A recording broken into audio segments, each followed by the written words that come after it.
UP के deputy CM Keshav Prasad Maurya ने voter list revision को लेकर बड़ा बयान दिया और उन्होंने कहा कि मतदाता सूची के रिवीजन को सिर्फ बिहार तक सीमित नहीं रखा जाए, इसे पूरे देश में लागू किया जाना चाहिए। केशव मौर्य ने कांग्रेस, सपा, राजद पर भी निशाना साधा। वहीं अखिलेश ने पलटवार कर कहा कि बीजेपी के लोग नकली आधार कार्ड बनाने में माहिर हैं, इसलिए आधार कार्ड मेटल का होना चाहिए। चुनाव आते ही बीजेपी आरक्षण विरोधी हो जाती है। वोटर रिवीजन की मांग इसका उदाहरण है। इसी पर आपको एक रिपोर्ट दिखाते हैं।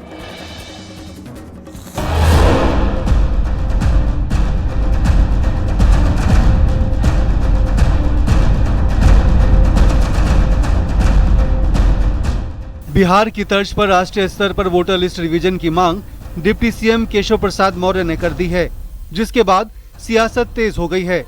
समाजवादी पार्टी ने इस पर पलटवार किया है। दरअसल सोशल मीडिया प्लेटफॉर्म पर केशव प्रसाद मौर्य ने पोस्ट में लिखा, मतदाता सूची के रिवीजन से इंडी गठबंधन की डिवीजन की रणनीति चरमरा गई है, इसलिए उनका शोर मचाना लाजमी है।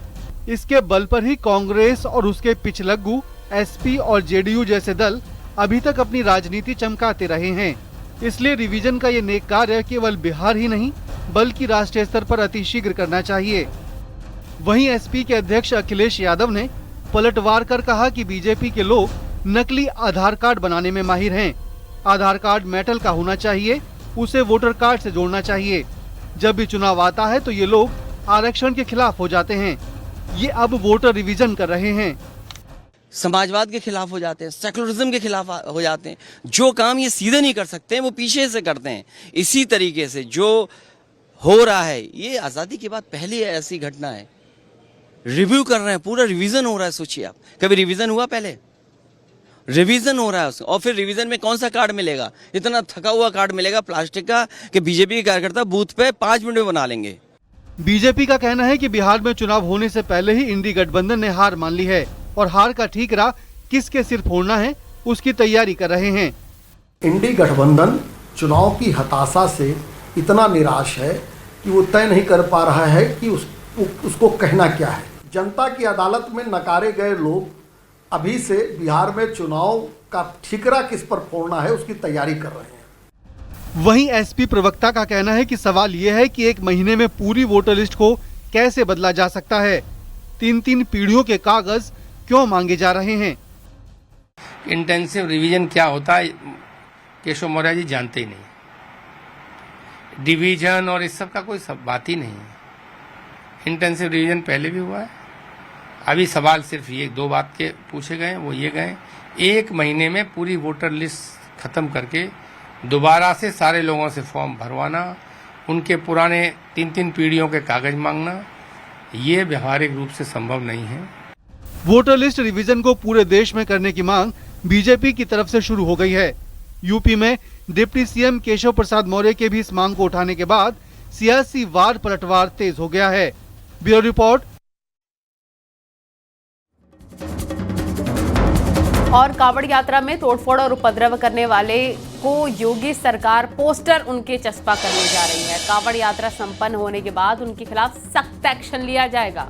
वहीं दोनों डिप्टी सीएम ने आरोप लगा दिया है कि एसपी के लोग गड़बड़ कर रहे हैं, जिसके बाद में सियासत शुरू हो गई है। समाजवादी पार्टी ने भी इस पर पलटवार किया है। आपको रिपोर्ट दिखाते हैं।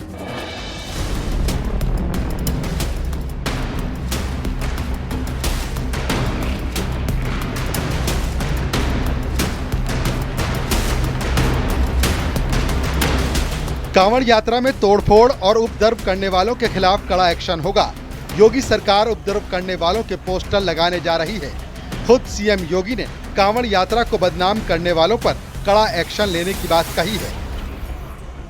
पूरी कांवड़ यात्रा के दौरान जिसने इस पावन कांवड़ यात्रा को बदनाम करने के लिए कई उपद्रव का सहारा लिया है, तोड़फोड़ का सहारा लिया है, उनके सबके सीसीटीवी फुटेज हमारे पास है। हम लोग कांवड़ यात्रा सकुशल संपन्न होने के बाद उनके पोस्टर भी चस्पा करने वाले हैं, उनके खिलाफ बहुत सख्त कार्रवाई करने वाले हैं। कांग्रेस सांसद इमरान मसूद ने कांवड़ में उपद्रव करने वालों पर सीएम योगी के एक्शन की सराहना की है। उन्होंने कहा कि दूसरों को कष्ट देकर भक्ति नहीं होनी चाहिए। देखिए अच्छा है अगर करेंगे कार्रवाई, क्योंकि ये एक हर साल की परंपरा है, तो ये परंपरा सही तरीके से निर्वहन हो, दूसरे को कष्ट दे करके आप भक्ति ना हो कि दूसरे को कष्ट हो, लोगों के साथ मारपीट हो, तोड़ फोड़ हो, तो उसके ऊपर ठीक है मुख्यमंत्री जी का एक्शन अगर होगा तो अच्छा है। उधर डिप्टी सीएम केशव प्रसाद मौर्य ने कहा कि कांवड़ यात्रा बहुत अच्छे तरीके से चल रही है, लेकिन समाजवादी पार्टी के कुछ लोग गड़बड़ कर रहे हैं। कांवड़ यात्रा बढ़िया से चल रही है और कांवड़ यात्री जो भोले बाबा के सच्चे भक्त हैं वह सच्ची यात्रा कर रहे हैं, उसमें कुछ सफाई वगैरह घुस गए होंगे, वो गड़बड़ कर रहे हैं। डिप्टी सीएम ब्रजेश पाठक ने भी कहा कि एसपी के अराजक तत्व कांवड़ियों के भेष में घुसकर कांवड़ यात्रा को बदनाम कर रहे हैं। हमारी सरकार ऐसे लोगों पर सख्त कार्रवाई कर रही है। आप जानते हैं कि कांवड़ यात्रियों के बीच में समाजवादी पार्टी के कुछ अराजक तत्व कांवड़ यात्रियों के भेष में घुसकर कांवड़ यात्रियों को बदनाम करने का काम कर रहे हैं।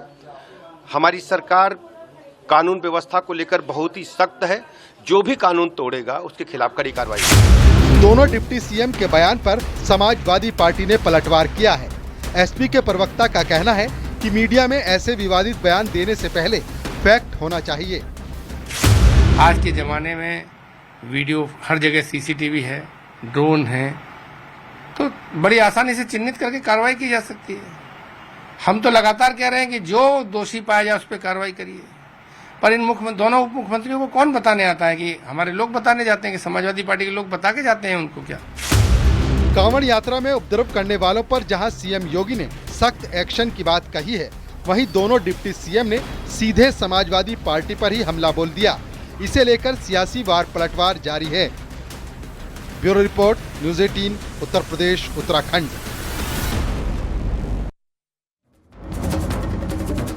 कांवड़ में उपद्रव और अराजक तत्वों को लेकर अखिलेश ने सवाल पूछा है कि केंद्र और यूपी सरकार ने 20 बजट चले गए, लेकिन कांवड़ियों के लिए कोई कॉरिडोर नहीं बना पाए और इतने पवित्र दिनों में कांवड़ियों को दिक्कतों का सामना करना पड़ता है। एसपी सांसद वीरेंद्र सिंह का कहना है कि कांवड़ यात्रा में पीडीए के ही लोग हैं। अपनी नाकामी का ठीकरा सरकार उन पर फोड़ना चाहती है। वहीं बीजेपी ने भी समाजवादी पार्टी पर पलटवार किया। देखें। आर्म फोर्सेस का कोई व्यक्ति है, आर्म फोर्सेस का कोई कल्पना कर सकता है कि आर्म फोर्सेस के साथ इस तरह व्यवहार हो? जहां घटनाएं हो रही हैं, कोई घटना नहीं होती। ये सरकार जो कांवड़ियों को, जो श्रद्धालुओं को नहीं व्यवस्था दे पा रहे हैं, उस नाकामी को छिपाने के लिए दूसरे दलों पे आरोप लगा रहे हैं। आस्था पर टिप्पणी करने वाला कोई भी व्यक्ति, उसकी इस तरह की किसी भी प्रकार की टिप्पणी अक्षम्य है। और आस्था पर आप टिप्पणी करके, किसी भी धर्म का हो, किसी भी जाति का हो, अगर उसकी आस्था पे किसी प्रकार की टिप्पणी कोई भी करता है, तो मुझे नहीं लगता है वो इस देश को, राष्ट्र को एकता के सूत्र में बांधने का किसी भी प्रकार। उसमें 95% ऐसे कांवड़ ढोने वाले लोग हैं जो पीडीए के सदस्य हैं, वो पीडीए के साथ। उत्तर प्रदेश सरकार कानून व्यवस्था के मुद्दे पर फेल है। वो कांवड़ यात्रा में यात्रियों को व्यवस्था नहीं दे पा रही है, इसलिए वो अपनी कमियों का ठीकरा समाजवादियों के सर पे फोड़ना चाहते हैं। वो अपनी व्यवस्था तय करें, उसे ठीक करें। योगी सरकार जीरो पॉवर्टी अभियान के तहत राज्य में पहचान करके गरीब परिवारों के सदस्यों को विकास कार्यक्रम से जोड़ेगी। साथ ही उन्हें राष्ट्रीय और अंतर्राष्ट्रीय स्तर की कंपनियों में रोजगार भी दिलाएगी। जीरो पॉवर्टी अभियान के परिवारों के मुखिया को कौशल कार्यक्रम से जोड़ा जाएगा और फिर उन्हें अलग अलग कंपनियों से जोड़ा जाएगा। हर महीने कम से कम 18,400 रुपए वेतन मिलेगा और पहले फेज में 300 परिवारों को स्किल ट्रेनिंग देने की योजना भी बनाई गई है। आपको रिपोर्ट दिखाते हैं।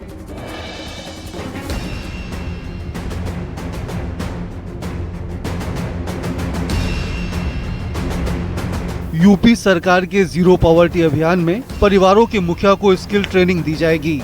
इसके बाद उन्हें प्रतिष्ठित कंपनियों में नौकरी दिलाई जाएगी। इसके लिए पहले चरण में 300 परिवार चुने गए हैं। जीरो पॉवर्टी के तहत जो परिवार आते हैं, उनके जो परिवार के मुखिया होंगे, उनको बाकायदा प्रशिक्षण देकर, अलग अलग विधाओं का प्रशिक्षण देकर कौशल विकास मिशन के तहत उनको प्रशिक्षित किया जाए और उनको 18,400 रुपये का मासिक वेतन हर गरीब परिवार के मुखिया को देने की तैयारी योगी सरकार ने की है और इसका पूरी प्रस्ताव तैयार हो गया है। योगी सरकार गरीब परिवारों के सदस्यों को विकास कार्यक्रम से जोड़ने के साथ साथ उन्हें राष्ट्रीय और अंतर्राष्ट्रीय स्तर की कंपनियों में रोजगार दिलवाएगी। ट्रेनिंग पूरी होने के बाद होटल ताज, भारतीय स्टेट बैंक में नौकरी मिलेगी। L&T लिमिटेड, मेदांता जैसी कंपनियों में काम करने का मौका मिलेगा। प्रतिष्ठित राष्ट्रीय और अंतर्राष्ट्रीय स्तर की कंपनियों में नौकरी लगाई जाएगी। ऐसा पहली बार है जब कोई सरकार सीधे गरीबों को क्षमता विकास प्रशिक्षण देकर प्राइवेट टॉप कंपनियों में नौकरी मुहैया करवाएगी। परिवार के मुखिया को 360 डिग्री फॉर्मूले के तहत पूरी तरह से ट्रेन किया जाएगा। इसमें ऑफिस के रखरखाव, टॉयलेट की सफाई, गेस्ट अटेंडेंट, हाउस कीपिंग जैसी 7 तरह की ट्रेनिंग शामिल हैं। इसके अलावा भाषा से जुड़ी शिक्षा भी दी जाएगी ताकि वो कॉर्पोरेट क्षेत्र में कॉन्फिडेंस के साथ काम कर सकें। ट्रेनिंग के बाद कम से कम 18,400 रुपए हर महीने सैलरी मिलेगी। योगी सरकार की इस योजना में ये कोशिश की जाएगी कि गरीब परिवार अपने परिवार का सम्मानजनक तरीके से भरण पोषण कर सके। पहले फेज में 300 परिवारों को ये मौका मिलेगा। इसके पीछे सीधे तौर पर योगी सरकार की मंशा यह है कि गरीब परिवारों को आत्मनिर्भर बनाया जाए। कैमरामैन मनोज शाही के साथ संकेत मिश्रा, न्यूज़ 18 लखनऊ। संसद में मॉनसून सत्र के पहले ही दिन जोरदार हंगामा रहा। ऑपरेशन सिंदूर, सीज फायर जैसे मुद्दों पर लोकसभा और राज्यसभा में हंगामा देखने को मिला। कांग्रेस और समाजवादी पार्टी ने जहां सरकार पर चर्चा से भागने का आरोप लगाया, वहीं बीजेपी का कहना है कि वो नियम के अनुसार हर मुद्दे पर चर्चा को तैयार है, लेकिन विपक्ष सिर्फ हंगामा करना चाहता है। हंगामे के चलते संसद के दोनों सदनों की कार्यवाही को कल तक के लिए स्थगित करना पड़ा। देखिए रिपोर्ट।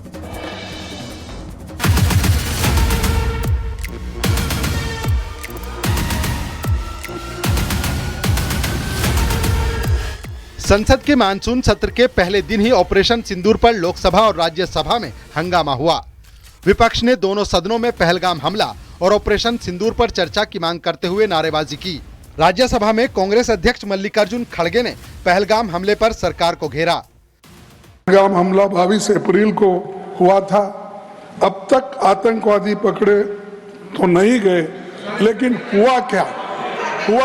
एक मिनट लेकिन J&K में कम से कम इंटेलिजेंस, इनकी सिक्योरिटी है, उसके बारे में उनका फेल्यूर हुआ, ये उन्होंने ही कहा है।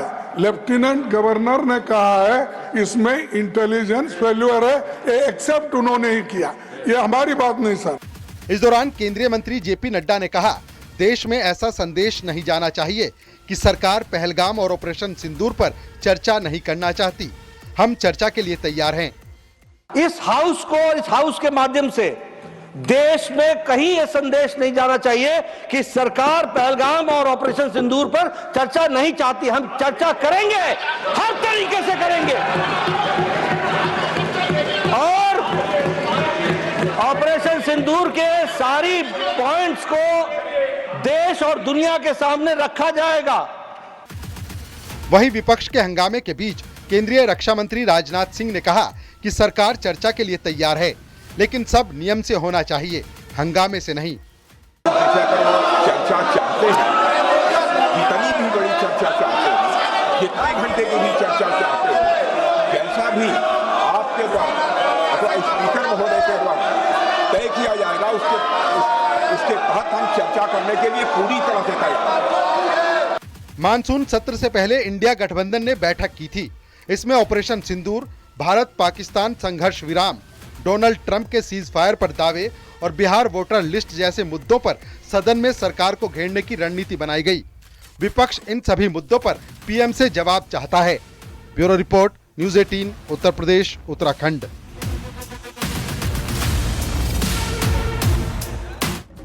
मॉनसून सत्र से पहले पीएम मोदी ने कहा कि ऑपरेशन सिंदूर के तहत आतंकवादियों के आकाओं के घर में घुसकर मारा। वहीं राहुल गांधी ने आरोप लगाया कि उन्हें संसद में बोलने नहीं दिया जाता। अखिलेश यादव ने भी आरोप लगाया कि सरकार चर्चा से भाग रही है। वहीं बीजेपी का कहना है कि नेता प्रतिपक्ष को बोलने का मौका तो वैसे भी मिलेगा ही, लेकिन ये विपक्ष ने ठान लिया है कि वो संसद में चर्चा नहीं, हंगामा चाहते हैं। आपको रिपोर्ट दिखाते हैं।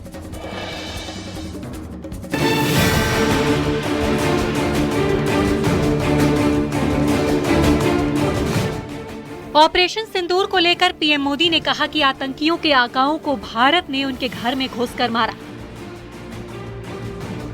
हमने 22 मिनट में ऑपरेशन सिंदूर के तहत आतंकी ठिकानों को जमींदोज किया। ऑपरेशन सिंदूर के तहत भारत की सेना ने जो टारगेट किए थे उन्हें 100% हासिल किया। ऑपरेशन सिंदूर में भारत की सेना ने जो लक्ष्य निर्धारित किया था 100% अचीव किया। आतंकियों के आकाओं के घर में जाकर के 22 मिनट के भीतर ऑपरेशन सिंदूर के तहत उसको जमींदोज कर दिया गया। वहीं संसद में ऑपरेशन सिंदूर को लेकर विपक्ष ने जोरदार हंगामा किया। राहुल गांधी ने सदन के बाहर चर्चा पर हंगामे को लेकर कहा कि मुझे सदन में बोलने नहीं दिया जाता, मुझे बोलने के लिए 2 मिनट का भी वक्त नहीं दिया जाता। सरकार अपना पक्ष रखती है, लेकिन विपक्ष को इसकी अनुमति नहीं मिलती। हाउस में डिफेंस मिनिस्टर को बोलने देते हैं, उनके लोगों को बोलने देते हैं, मगर अगर विपक्ष का कोई कुछ कहना चाहता है तो अलाउड नहीं है। मैं लीडर ऑफ अपोजिशन हूँ, मेरा हक है, तो मुझे तो कभी बोलने ही नहीं देते हैं। वहीं प्रियंका गांधी ने भी बयान दिया कि आखिर क्यों लीडर ऑफ अपोजिशन को बोलने से रोका जाता है। तो करें चर्चा, बोलने दें एलओपी को, क्यों नहीं बोलने देते? अगर हर चीज़ के लिए तैयार है तो लीडर ऑफ अपोजिशन का मुंह बंद क्यों कर रहे हैं? खड़े हैं बोलने के लिए, बोलने देना चाहिए। केंद्रीय मंत्री एसपी सिंह बघेल ने राहुल गांधी के आरोप पर कहा कि सदन शुरू होते ही राहुल हंगामा करने लगे। वो तो नेता प्रतिपक्ष हैं, उनको तो वैसे ही बोलने को मिलेगा, लेकिन इन्होंने सोच लिया है कि सदन चलने नहीं देना है। अभी तो सेशन का पहला दिन था और जैसे 11 बजे उद्यम करना शुरू कर दिया तो अवसर कहाँ दिया उन्होंने? जब नियम और प्रक्रियाओं से सदन चलेगा उनको अवसर मिलेगा, और एलओपी को तो मिलता ही मिलता है। तो ये तो तय करके रात ही तय कर लिया हुआ कि सदन नहीं चलने देना है। वहीं एसपी सांसद डिंपल यादव ने कहा कि संसद में इस बात पर चर्चा होनी चाहिए कि पहलगाम में इंटेलिजेंस फेलियर हुआ है, तभी इतने सारे पर्यटकों ने अपनी जान गंवाई। कि पार्लियामेंट में डिस्कशन हो कि कहीं ना कहीं इंटेलिजेंस फेलियर जो हुआ है और जो इतनी सारे टूरिस्ट लोगों ने जो अपनी जान गंवाई है और जिसके भरोसे वो लोग गए थे जम्मू कश्मीर में, जिस सरकार के भरोसे, तो कहीं ना कहीं सरकार जिम्मेदार है, इस पर डिस्कशन होना चाहिए। जिस समय सिंदूर ऑपरेशन चला उस समय कोई देश आपके साथ नहीं खड़ा हुआ, और पाकिस्तान जैसा देश जो लगातार IMF, वर्ल्ड बैंक या जितनी फंडिंग एजेंसी उनसे पैसा ले रहा है, तो ये विदेश नीति है, पहलगांव है, इंटेलिजेंस फेलियर है, क्या है, भूल हुई है, चूक हुई, इन सब बातों को तो रखना ही पड़ेगा। मानसून सत्र के पहले ही दिन ऑपरेशन सिंदूर, सीज फायर के मुद्दे पर जहां विपक्ष लगातार हमलावर रहा, वहीं सरकार का कहना है कि वो हर मुद्दे पर चर्चा के लिए तैयार है, लेकिन सदन नियम से ही चलेगा। Bureau report, news 18, Uttar Pradesh, Uttarakhand. संसद के मॉनसून सत्र के पहले ही दिन जस्टिस यशवंत वर्मा के खिलाफ महाभियोग प्रस्ताव का नोटिस दिया गया। लोकसभा के 145 सदस्यों ने इस पर हस्ताक्षर किए, जिनमें पक्ष और विपक्ष दोनों के सांसद शामिल हैं। जल्दी ही इस मामले को लेकर जांच कमेटी का गठन किया जाएगा। राजस्व में भी 63 सांसदों ने जस्टिस वर्मा को पद से हटाने को लेकर महाभियोग प्रस्ताव का नोटिस दिया है। संसद के मॉनसून सत्र के पहले ही दिन शुरुआत विपक्ष के जबरदस्त हंगामे के साथ में हुई। लोकसभा में तो कोई काम नहीं हो पाया, लेकिन दिल्ली हाईकोर्ट के पूर्व जज जस्टिस यशवंत वर्मा को पद से हटाने के मुद्दे पर सत्ता पक्ष और विपक्ष एकजुट नजर आया। लोकसभा अध्यक्ष को सौंपे गए महाभियोग प्रस्ताव के नोटिस पर 145 सांसदों ने हस्ताक्षर किए हैं। इनमें रविशंकर प्रसाद, अनुराग ठाकुर, राहुल गांधी, सुप्रिया सुले आदि सांसद शामिल हैं। महाभियोग प्रस्ताव के लिए लोकसभा में 100 या राज्यसभा में 50 सांसदों के हस्ताक्षर की जरूरत होती है। राज्यसभा में भी 63 सांसदों ने महाभियोग प्रस्ताव को लेकर नोटिस दिया।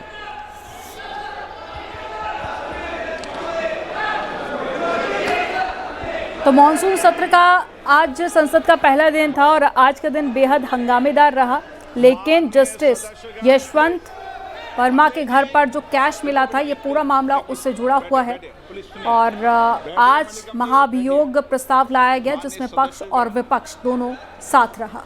ये प्रश्न का और यहाँ पर वक्त हो गया एक छोटे से ब्रेक का। न्यूज़ 18 पर खबरों का सिलसिला जारी है।